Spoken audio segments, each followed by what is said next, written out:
Turime sodybą Ivoškų kaime. Poligonas nuo mūsų, kiek matosi pagal žemėlapį, kažkur apie 100 metrų nutolęs bus. Toliau bus apie kokio už 300 šaudymo zonos. Jos dabar čia buvo vaizduotos jau sumažintos, nors pirmą matėm variantą buvo net iš 4 pusių šaudoma, reiškia. Tai dabar kaip žmonėm reikės gyventi už to 150 metrų, kada bus šaudoma koviniais pabūklais, tai gaubicom, tankais, tai nebus su kažkokiais duslintuvais ar panašiai. Tuo labiau dar yra ornitologinis draustinis už 300 metrų, kurį saugo irgi labai. Tai kaip jūs įsivaizduojat, perės paukščiai ten arba kituose draustiniuose, kaip čia sako, medžioklė vyks. Kokia ten medžioklė, ten žvėrių nebus, jie visi bus išbėgę. Dar kai vyko diskusijos, man keistai, suprantat, mums kažkada aiškino, mes norėjom atsistatyti sodybą ant ežero kranto. Pasakė, kad negalima, kadangi ten yra baliniai vėžliai panašiai.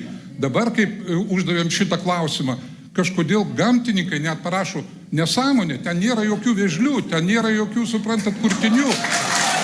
Tai labai įdomiai vyksta, suprantat, jeigu mes tik tai užduodam šitokius klausimus, ponas Vaišnoras mus pavadina, suprantat, užsienio žvalgybos kažkokiais, suprantat, agentais ar panašiai. Žmonėm jūs neduodat jokių paaiškinimų, jūs dabar čia tik tai kažką papasakojot apie, kad puls, kad panašiai, o konkretumo nieko nėra. Ir žmonės tarp savęs bando įsiaiškinti, kas tą išgirdo. Jūs viską šitą sekat ir paskiau priešinat žmonės, vienus vadinat kažkokiais vatnikais, kurie nori savo turtą apginti. Aš noriu dar priminti vieną dalyką. Kaip patriotiškumą nori išugdyti iš mūsų. Koks čia gali būti patriotiškumas, jeigu mane antrą kartą jau bus išvytas iš žemės? Mano seneliai buvo vieną kartą išvyti iš to žemės, dabar aš būsiu išvytas iš to žemės.